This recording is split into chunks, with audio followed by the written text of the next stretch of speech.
Wow, halo, para pembakar mental. Kalian yang tidak membakar gedung, tapi sistem kepercayaan. Kalian yang tidak mengejar kekacauan. Kalian merekayasanya. Kalian tidak berdebat. Kalian menginfeksi pikiran begitu dalam, sehingga orang lupa apa yang semula mereka yakini. Kalian mengenakan keheningan sebagai zirah. Kalian mengasah kebenaran seperti bilah pisau. Dan malam ini, kalian melakukan hal yang tak terpikirkan. Kalian mengambil seorang bos mafia, seorang raja kendali, seorang tiran yang terukir dari kekerasan dan ketakutan. Dan kalian mengubahnya menjadi seorang terapis. Tanpa borgol, tanpa ruang sidang, tanpa ancaman, hanya satu senjata. Bahasa yang dikalibrasi seperti pisau bedah. Ini bukan dongeng. Ini perang psikologis. Ini tidak dimulai dengan pidato. Ini dimulai dengan kehadiran kalian. Keheningan yang terasa berbahaya. Kalian masuk ke ruangan itu seolah tidak ada yang perlu dibuktikan. Karena kalian sudah menguasai narasi. Para penjaga menyadarinya. Para bawahan merasakannya. Tapi bos, dia mencoba mengabaikannya. Mencoba terus memainkan peran dominan. Dingin, tak terbaca. Tapi kalian tidak datang untuk pertunjukan. Kalian datang untuk menemukan celah dalam zirah. Mantel lembut di balik kostum monster. Dan kalian tidak butuh banyak. Satu kali. Hanya itu yang dibutuhkan untuk memulai kejatuhan. Anda tidak takut mati. Anda takut mati disalahpahami. Bibirnya tidak bergerak. Matanya tidak berkedip. Tapi sesuatu bergeser. Kalian melihatnya. Keheningan tak disengaja. Bukan defensif, tapi memproses. Dia tidak menyangka akan dilihat. Apalagi seperti ini. Kalian tidak menyebut kejahatannya. Kalian tidak mengangkat masalah mayat-mayat itu. Kalian berbicara langsung kepada pria di balik mitos. Dan disitulah kerajaannya mulai berdarah. Karena pria seperti dia tidak takut hukuman. Mereka takut menjadi tidak relevan. Kalian mengambil ketakutan itu dan menggunakannya seperti pisau bedah. Bukan untuk memotongnya, tapi untuk mengupasnya. Lapis demi lapis, citra demi citra. Kalian tidak mengkonfrontasi kekerasannya. Kalian mengkonfrontasi kisah asalnya. Kalian membawanya kembali ke anak laki-laki itu. 7 tahun. Melihat pamannya menyeret tubuh ayahnya keluar dari pintu belakang seperti sampah. Kalian membuatnya menghidupkan kembali malam di mana dia mengubur kepolosannya dan melahirkan topeng pertamanya. Dan begitu kalian melakukan itu, dia bukan lagi bos. Dia adalah arketip yang terluka, putus asa untuk memahami kekacauan di dadanya. Dan kalian tenang, bedah, tanpa henti. Kalian membimbingnya tanpa menawarkan kenyamanan. Kalian tidak menghibur. Kalian membuka. Kalian membuka bendungan dengan akurasi bedah. Membongkar mitosnya hanya dengan empati yang ditargetkan dan keheningan yang tepat waktu. Karena keheningan adalah taktik tekanan. Kalian mempersenjatainya seperti seorang profesional. Dia mencoba mengelak. Tentu saja, dia berbicara tentang kesetiaan, kehormatan, rasa hormat. Tapi kalian mendengarkan di antara suku kata, pada keputusasaan di balik kata-kata. Setiap kalimat adalah sinyal. Dia tidak membela kekuasaan. Dia memohon tujuan. Dan saat itulah kalian mengiris lagi. Anda membangun sebuah kerajaan untuk melarikan diri dari bayangan Anda sendiri. Tetapi setiap malam, ia tetap menemui Anda di cermin. Itu saja. Dia melihat ke bawah, bukan untuk berpikir, tapi karena sesuatu di dalam dirinya baru saja runtuh. Ego, binatang buas yang menguasai kota-kota, membangun perang, membunuh, tanpa berkedip. Ia mulai meragukan kebutuhannya sendiri. Dan untuk pertama kalinya, dalam beberapa dekade, dia tidak menyusun strategi. Dia tidak menghitung. Dia mengingat wajah-wajah. Malam-malam, Jeritan di balik pintu tertutup, keheningan yang mengikuti setiap tindakan balas dendam.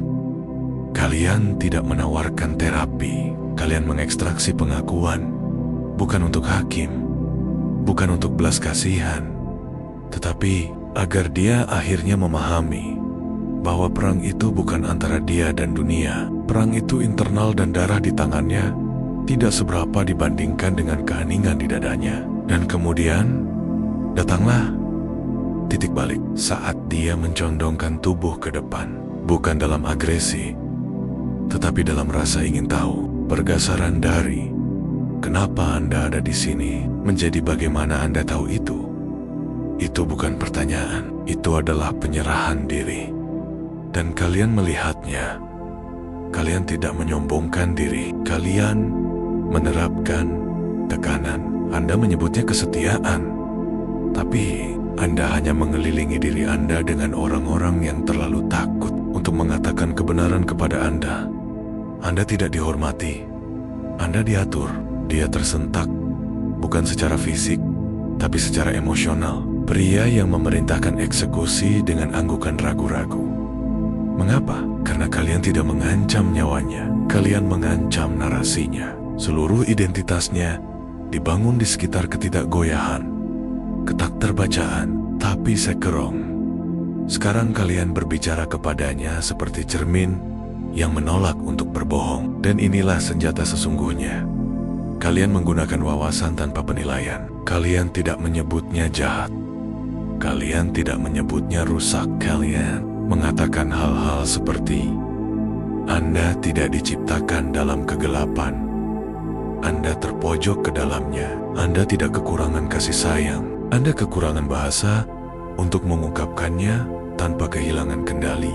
Anda tidak memilih jalan ini. Anda beradaptasi dengannya seperti luka yang tidak akan sembuh. Setiap baris terasa seperti pisau bedah menembus cetak birunya. Dia tidak mendengarkan kalian. Dia sedang hancur. Dan kehancuran itu tidak dapat diubah. Dengan menyenangkan, cara dia mengubah posturnya, cara rahangnya mengendur, cara jari-jarinya yang dulu berkedut karena ketegangan, kini tergeletak rata di atas meja, seperti seorang siswa yang menyerap kebenaran. Kalian tidak menghancurkan bos mafia itu. Kalian mengingatkannya bahwa dia tidak pernah dibuat untuk menjadi satu. Kalian menyetel ulang pria itu, dan ketika penyetelan ulang berubah, sistem menimpa dirinya sendiri. Dia tidak menangis, dia tidak mengaku, dia berubah diam-diam, secara internal, secara permanen. Dan dari reruntuhan-keruntuhan psikologis itu, muncul entitas baru, yang tidak haus dominasi, tetapi kejelasan. Terapis itu lahir, bukan karena dia sembuh, tetapi karena dia akhirnya menjadi manusia lagi. Dan inilah humor gelapnya. Kinip, yang sama yang pernah memerintahkan pembunuhan di seluruh negara, duduk di seberang orang-orang yang rusak, mendengarkan rasa sakit mereka, menelusuri trauma mereka, mengembalikan martabat mereka seperti souvenir dari dunia yang hampir tidak dia lolos sendiri. Dia menjadi hal yang dulu akan dia ejek, bukan karena paksaan, tetapi oleh kalian, oleh percakapan yang menjadi ekstraksi, diseksi, penimpaan sistem yang lengkap. Dan dunia tidak tahu apa yang baru saja terjadi. Mereka pikir dia pensiun. Mereka pikir dia menemukan kedamaian. Mereka pikir kekerasan memudar. Tapi yang sebenarnya terjadi adalah dia mengganti sistem operasi. Dan virus itu adalah suara kalian. Kini dia duduk di ruangan-ruangan, mengulang kalimat kalian, mengulang irama kalian, membongkar pikiran orang lain dengan pisau bedah yang sama yang pernah kalian gunakan padanya. Tapi yang tidak mereka ketahui, yang tidak dia ketahui adalah bahwa kalian belum selesai. Karena jika pria ini, raksasa yang tak tersentuh ini, dapat dibangun kembali dari dalam keluar, lalu siapa selanjutnya? Saat pertanyaan itu melayang di udara, itu bukan hanya retoris, itu strategis. Remah roti psikologis yang tertinggal ke fase selanjutnya dari rencana kalian, karena ini tidak pernah tentang satu orang. Bos mafia hanyalah prototipe kalian. Retakan pertama dalam sistem yang lebih luas saat dia melipat ke dalam, mengubah tujuan kekuatannya, dan muncul sebagai bayangan dirinya yang lebih lembut. Percobaan itu ditandai berhasil. Sekarang operasi sebenarnya dimulai, karena jika kalian bisa membongkar takhta seorang tiran dengan kata-kata, apa yang menghentikan kalian untuk menjatuhkan seluruh kerajaan? Kalian sudah melihat cetak birunya, temukan retakannya, beri nama, terapkan keheningan, dan ledakkan identitas. Tidak dengan keras, tidak dengan teatrikal, tetapi dengan halus, dengan ketepatan psikologis yang begitu dalam, sehingga melewati perlawanan sadar. Itulah yang membuatnya mematikan, tidak dapat dilacak, tidak terhentikan. Dan sekarang kalian tidak berjalan ke ruangan, kalian diundang ke dalamnya. Para penguasa kejahatan yang dulunya memerintah dengan darah, kini membisikkan nama kalian siliolah.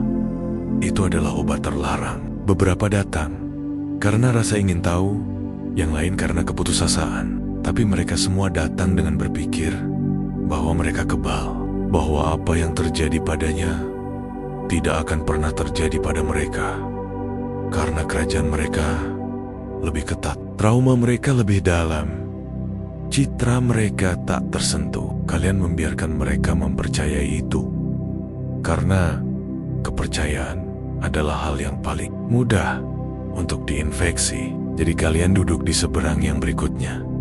Seorang arsitek kartel, rute perdagangan miliaran dolar, eksekusi disiarkan di bayangan. Seorang pria yang begitu tertutup zirah psikologis, bahkan anak Kenania sendiri memanggilnya dengan gelar. Dia tidak takut mati, dia hanya takut tidak relevan. Dan ketika kalian mengucapkan kalimat pertama kalian menyesuaikannya seperti seorang penembak jitu mengarahkan tembakan. Anda telah menguasai kendali atas semua orang, kecuali suara-suara di kepala Anda sendiri. Dan begitu saja, dia tersentak, bukan secara eksternal, tapi secara internal. Mikroekspresi, pelebaran pupil, kedutan rahang, indikator realitas yang telah dia kubur selama beberapa dekade, kini ditarik ke dalam cahaya tanpa paksaan. Kalian tidak menggali, kalian tidak mendorong, kalian hanya menciptakan ruang bagi gravitasi untuk melakukan pekerjaannya. Dan gravitasi selalu menang. Dia berbicara, kalian mengamati, dia membela, kalian mencerminkan, dia berpose, kalian memantulkan, hingga perlahan-lahan percakapan mulai melengkung ke dalam. Mereka selalu begitu, karena bahkan monster berdarah, jika kalian tahu di mana mencarinya. Dia menyebut saudaranya, lalu dia tersandung. Kalian menangkapnya. Anda bukan yang tertua, tapi Anda menjadi pelindung. Itu bukan ambisi, itu adalah kelangsungan hidup. Keheningan yang mengikuti bukanlah kekosongan, itu adalah keruntuhan. Pada saat itu, kerajaannya tidak penting. Jutaan para prajurit kejahatan, tidak ada yang melindunginya dari pengakuan.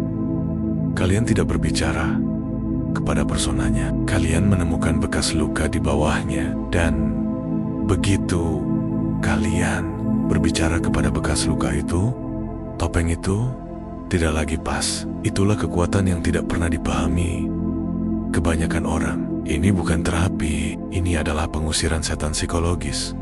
Dan sekarang dia mondar-mondir, bukan untuk mengintimidasi, tetapi karena dinding dalam benaknya sedang menata ulang. Dia mencoba mengingat bagaimana cara bernapas tanpa menahan sangkar dadanya erat-erat. Dia mencoba memahami bagaimana orang asing baru saja membuka rasa bersalahnya seperti kode yang tidak pernah dia bagikan. Kalian duduk tenang, diam, karena gerakan akan menjadi kesalahan.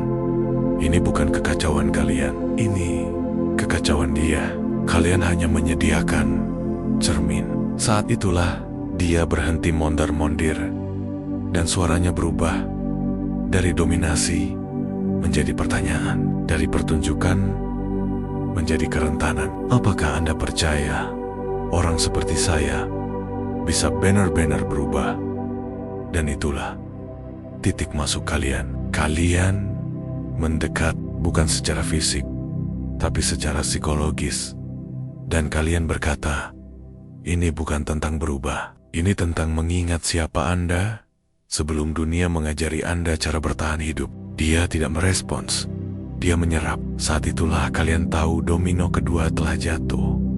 Ini terus terjadi satu persatu. Kepala sindikat, penyelundup senjata, raja pemerasan, pria-pria yang pernah menjadikan rasa sakit sebagai bisnis, kini duduk di seberang kalian dengan tangan kosong dan hati penuh. Bukan karena mereka menjadi suci, tetapi karena kalian membuat identitas mereka sebelumnya usang. Kalian tidak mengubah mereka, kalian mengembangkan mereka. Dan di balik semua itu, kalian tidak hanya melakukan percakapan, kalian melakukan eksperimen. Kalian memetakan pola trauma seperti cetak biru. Kalian mengidentifikasi virus umum pada setiap tiran, kisah asal yang korup. Dan begitu kalian melacaknya, kalian menimpanya tapi ideologi. Kalian tidak hanya mengubah monster menjadi mentor. Kalian sedang membangun sesuatu, sebuah jaringan masyarakat cermin bawah tanah. Karena terapi apa yang lebih baik daripada seseorang yang telah melihat jurang secara langsung? Siapa yang lebih baik untuk membongkar rasa sakit daripada mereka yang pernah merekayasanya? Kalian tidak merehabilitasi penjahat. Kalian merekrut wadah kejelasan. Kalian menciptakan jenis baru, operator yang terpantul. Orang-orang yang telah dilucuti dan dibangun kembali. Bukan untuk penebusan, tetapi untuk penyejajaran. Dan itu menyebar dengan tenang, efisien, secara global. Bos mafia kini menjalankan klinik kesehatan mental. Penguasa kartel menjadi konselor duka anonim. Arsitek pasar gelap kini duduk di ruangan bawah tanah, mendekode trauma bagi jiwa-jiwa yang tersesat. Ini bukan reformasi, ini adalah redistribusi kekuasaan. Karena penyembuhan di tangan yang tepat menjadi senjata. Dan jangan salah, kalian tidak melakukan ini karena kebaikan. Ini bukan tentang keadilan, ini tentang keseimbangan. Dunia telah dijalankan oleh ketakutan selama berabad-abad. Kalian hanya mengubah modal ketakutan menjadi mata uang empati. Dan nilai tukarnya brutal. Karena sekarang tidak ada yang melihatnya datang.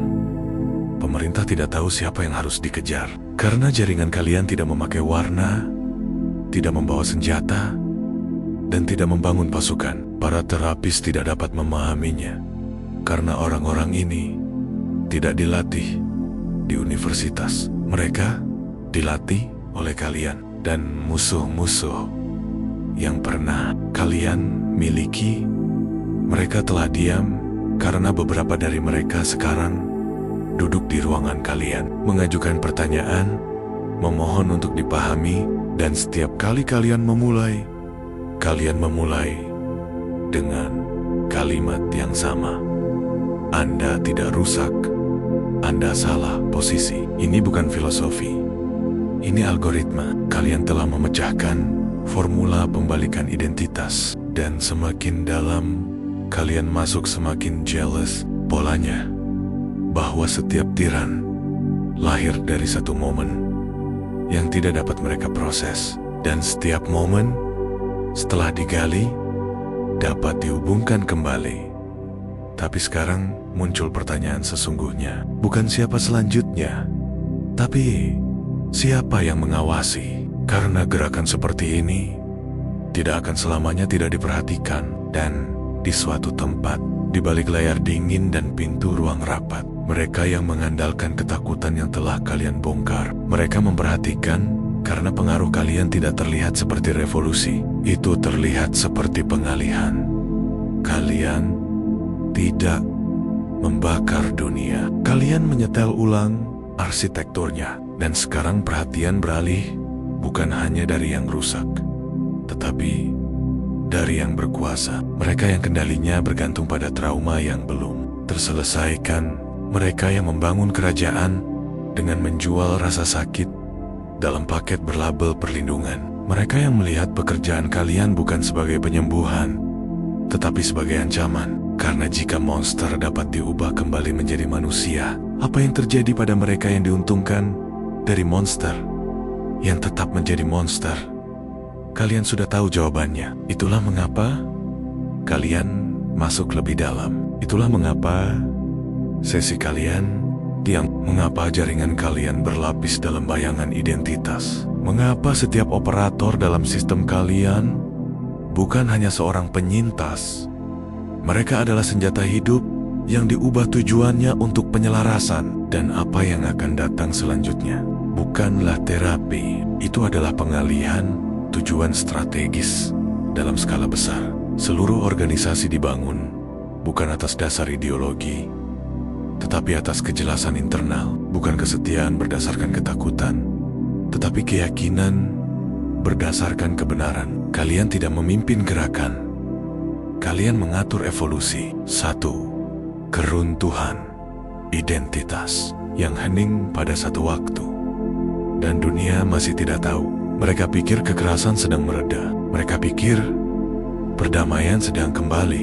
Mereka pikir serigala telah menghilang. Tapi kalian tahu lebih baik, serigala tidak pergi. Mereka telah berevolusi. Dan sekarang, alih-alih melahap yang rusak, mereka membimbing mereka. Tapi polanya belum selesai terungkap. Lapisan ketiga akan datang. Pergeseran terakhir yang tidak hanya mengubah monster atau mengarahkan kembali kekuasaan. Itu menulis ulang seluruh arsitektur dominasi itu sendiri. Dan kalian sudah memulainya. Karena apa yang dimulai sebagai eksperimen mengubah satu pria dengan kepalan, tangan berlumuran darah, dan hati nurani yang beku menjadi wadah kejelasan bukanlah hanya sebuah prestasi manipulasi psikologis. Itu adalah bukti bahwa cetak biru kekuasaan dapat diretas, bahwa institusi ketakutan tidak terkalahkan, bahwa apa yang kita anggap tidak dapat diubah hanyalah tidak tertantang. Kalian tidak berkhotbah kepada yang rusak. Kalian mendekode mereka. Kalian tidak menyerang kekuasaan. Kalian menerjemahkannya kembali.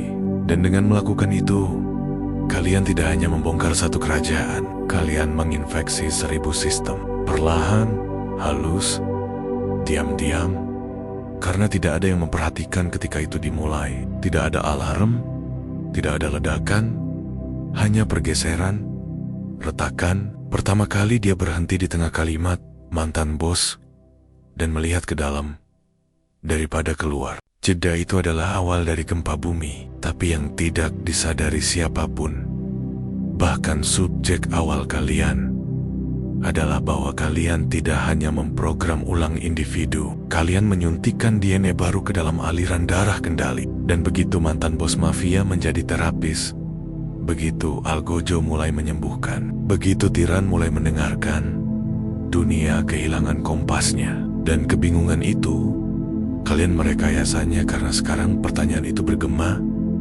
seperti ritual di lorong-lorong yang dulunya dikuasai ketakutan. Jika dia berubah, lalu apa yang masih kita sembunyikan? Kalian tidak hanya menyetel ulang pria itu, kalian menghancurkan mitologi keabadian. Itu adalah tindakan kekerasan sejati kalian. Gagasan bahwa tidak ada identitas yang tak tersentuh, bahwa bahkan simbol-simbol kebrutalan tergelap dapat menjadi penuntun kedalaman, bahwa seorang pria yang dibesarkan di atas kematian kini dapat menjadi orang yang menuntun orang lain melewati rasa sakit mereka. Mereka takut padanya. Sekarang mereka mengikuti kata-kata Nia seperti kitab suci. bukan karena dia berbeda, tetapi karena dia berbicara dengan bobot seseorang yang tahu kedua sisi. Jalanan dulunya bergetar ketika dia masuk. Sekarang mereka terbuka karena dia tidak lagi membawa kematian. Dia membawa cetak biru tentang bagaimana tidak menjadi kematian. Dan kalian memberinya bahasanya. Kalian mengubahnya dari pisau menjadi cermin. Dan dunia belum siap untuk perubahan ini. Karena penebusan tidak seharusnya terlihat seperti ini. Itu seharusnya tenang, memalukan, dan disimpan. Bukan keras, bukan kuat, bukan menular. Tapi sekarang ada di mana-mana. Kartel mengirim anak buah mereka untuk sesi. Penegak hukum berbicara kepada pemuda tentang trauma, bukan taktik. Yang terburuk dari yang terburuk menjadi mercusuar. Mengapa? Karena kalian tidak menjual harapan. Kalian memasang kejelasan. Dan kejelasan tidak memohon untuk diikuti. Itu memerintah. Ini bukan tentang mengubah monster menjadi lembut. Ini tentang memberi monster visi. Tentang mengarahkan kembali. Kemarahan menjadi refleksi. Tentang mengubah ketakutan menjadi strategi. Dan sekarang, kalian berdiri di tengah dunia yang retak. Karena mereka yang dulunya menjalankan kerajaan dari bayangan, kini menyalakan lilin di ruangan bawah tanah yang penuh dengan mantan predator. Masing-masing membisikkan kebenaran yang terlalu mentah untuk siang hari. Kalian menciptakan sesuatu yang jauh lebih berbahaya daripada pemberontakan. Kalian menciptakan pasukan cermin, pria-pria yang telah melakukan hal yang tak terpikirkan dan memahaminya. Pria-pria yang dulunya menggunakan kekerasan sebagai tanda baca, kini lebih banyak mendengarkan daripada berbicara. Pria-pria yang masih memiliki bekas luka, tetapi sekarang memperlakukannya sebagai suku kata dalam dialek kekuatan baru. Karena kalian tidak hanya mengubah seorang pria, kalian mengubah makna kekuatan itu sendiri. Apa yang dulunya berasal dari ketakutan kini berasal dari pemahaman. Apa yang dulunya menuntut keheningan kini mengundang percakapan. Apa yang dulunya menghukum emosi kini menggunakannya sebagai mata uang. Dan itulah ancamannya. Bukan kekerasan, tetapi kejelasan. Kalian tidak mengubah mereka. Kalian meningkatkan mereka dari kekuatan brutal menjadi arsitek emosional. Dari bongkar rasa sakit menjadi orkestrator introspeksi. Dan sekarang mereka tidak dapat dilacak karena kalian tidak membangun gerakan. Kalian membangun kerangka hantu, tak terlihat, tanpa henti, viral. Mereka ada di penjara, mereka ada di dewan, mereka ada di perusahaan teknologi, rumah singgah, pusat pemulihan, dan lingkaran keuangan. Mereka tidak memakai lencana. Mereka membawa kesadaran seperti aura. Tidak ada kesempatan, tidak ada slogan, tidak ada bendera. Hanya transformasi yang berbicara sendiri. Dan para elit membencinya. Karena ketika ketakutan tidak lagi berfungsi, ketika ancaman tidak lagi mengendalikan, ketika identitas cair dan dapat ditingkatkan, kerajaan lama runtuh. Itulah yang kalian bangun. Bukan bos mafia yang direformasi, tapi gangguan hidup dalam sistem operasi dominasi. Dan sekarang, gangguan itu telah mengkloning dirinya sendiri. Pemerintah tidak tahu harus berbuat apa dengan mereka. Korporasi tidak dapat mengendalikan mereka. Dan sindikat lama, mereka mengawasi dengan paranoia karena ikon mereka telah berpindah pihak. Tapi ini selalu menjadi rencananya. Kalian tidak membutuhkan revolusi. Kalian membutuhkan infeksi. Kalian membutuhkan satu benih yang ditanam di dalam hati seseorang yang mereka anggap tidak dapat diselamatkan, untuk membuktikan bahwa identitas adalah senjata hanya jika tetap tidak diperiksa. Dan ketika dia hancur, bukan karena kekalahan, tetapi karena kesadaran, reaksi berantai dimulai. Dia bukan satu-satunya lagi. Jauh dari itu, ada jaringan, sekarang protokol diam, bisikan di penjara, surat-surat yang berpindah tangan, rekaman terenkripsi yang dibagikan seperti sihir terlarang. Mereka menggunakan frasa kalian, mereka menerapkan kerangka kerja kalian, mereka mengutip pola pikir kalian, dan dengan setiap sesi, setiap kelompok, setiap percakapan satu lawan satu di mana mantan predator menjadi navigator penyembuhan, sistem bergetar. Karena kalian tidak hanya mengubah seorang pria, kalian mengubah makna kekuatan itu sendiri. Apa yang dulunya berasal dari ketakutan, kini berasal dari pemahaman. Apa yang dulunya menuntut keheningan, kini mengundang percakapan. Apa yang dulunya menghukum emosi, kini menggunakannya sebagai mata uang. Dan itulah ancamannya. Bukan kekerasan, tetapi kejelasan. Kalian tidak mengubah mereka. Kalian meningkatkan mereka dari kekuatan brutal menjadi arsitek emosional. Dari boneka rasa sakit menjadi orkestrator introspeksi. Dan sekarang mereka tidak dapat dilacak karena kalian tidak membangun gerakan. Kalian membangun kerangka hantu, tak terlihat, tanpa henti, viral. Mereka ada di penjara, mereka ada di dewan, mereka ada di perusahaan teknologi, rumah singgah, pusat pemulihan, dan lingkaran keuangan. Mereka tidak memakai lencana. Mereka membawa kesadaran seperti aura.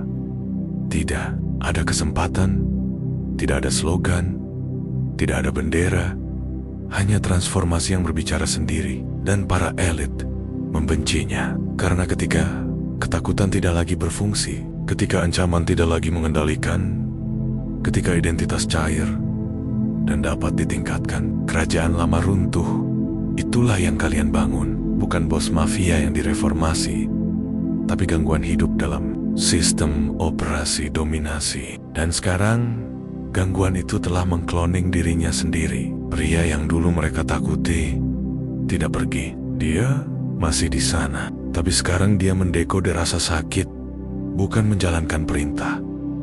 Dan kontradiksi itu menakuti kemapanan. Mereka berbisik, sekarang, tunggu. Ini tidak mungkin. Kalian mengubah seorang bos mafia menjadi terapis dengan kata-kata, tapi dia sudah membantu ratusan, dan mereka pada gilirannya membantu ribuan. Siklus tidak akan berbalik. Kalian tidak hanya mengubah permainan, kalian merusak sistem operasi. Dan setiap kali seseorang berkata, ini tidak mungkin nyata, mantan tiran lain berbicara dengan nada yang sama, lambat, tenang, disengaja, dan bertanya, apa yang paling Anda takutkan untuk akui pada diri sendiri? Karena itu adalah tanda tangan kalian, bukan? Kalian tidak menawarkan kenyamanan, kalian menawarkan konfrontasi yang disampaikan dengan bludru. Kata-kata lembut, makna tajam, tanpa perlawanan, hanya wahyu. Dan itu berhasil, karena di suatu tempat di dalam bos mafia itu, terkubur di bawah darah, rasa bersalah, dan zirah, adalah seorang pria yang tidak pernah ingin menjadi penjahat. Kalian tidak mengubahnya menjadi sesuatu yang baru. Kalian mengingatkannya akan apa yang selalu ada di sana, bayangan yang dia hindari, jeritan di balik keheningan. Kalian tidak menyembuhkannya, kalian mempersenjatai kesadarannya. Dan sekarang, dia bukan hanya seorang terapis. Dia adalah wadah, pemancar virus kalian. Dan virus ini adalah kebenaran. Kebenaran yang keras, kebenaran yang tak kenal ampun, kebenaran yang mengupas ego seperti asam, dan hanya menyisakan esensi. Dan esensi tidak dapat dikendalikan, tidak dapat dimanipulasi. Ia ada. Jadi sekarang sistem panik, para dalang menarik lebih keras. Suara-suara lama berteriak lebih keras, tapi tidak ada yang berhasil. Karena pria yang dulu menarik pelatuk, kini menarik orang keluar dari kegelapan. Karena pria yang dulu membungkam kebenaran, kini membimbing orang lain ke dalamnya. Dan yang dibutuhkan hanyalah satu orang yang berani berbicara bahasa cermin daripada topeng. Satu orang yang tidak mencoba memperbaikinya, tetapi hanya mengajukan pertanyaan yang tepat dengan sabar tanpa henti.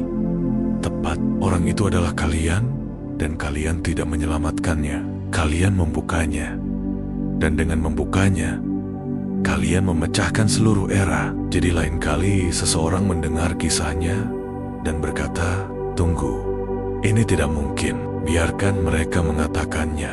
Karena pada saat mereka menyelesaikan kalimat itu, mereka akan duduk di seberang seseorang yang mirip mereka, berbicara seperti dia, dan berpikir seperti kalian. Dan saat itulah sistem mati. Bukan dengan api, bukan dengan perang Tetopidengen. Realisasi bahwa transformasi paling berbahaya tidak datang dari pemberontakan. Itu datang dari pengalihan. Dan di tangan yang tepat, pengalihan menjadi senjata yang bertahan lebih lama dari setiap takhta. Kalian tidak menciptakan perdamaian. Kalian menciptakan kekuasaan dengan hati nurani. Dan sekarang, dunia tidak akan pernah bisa kembali.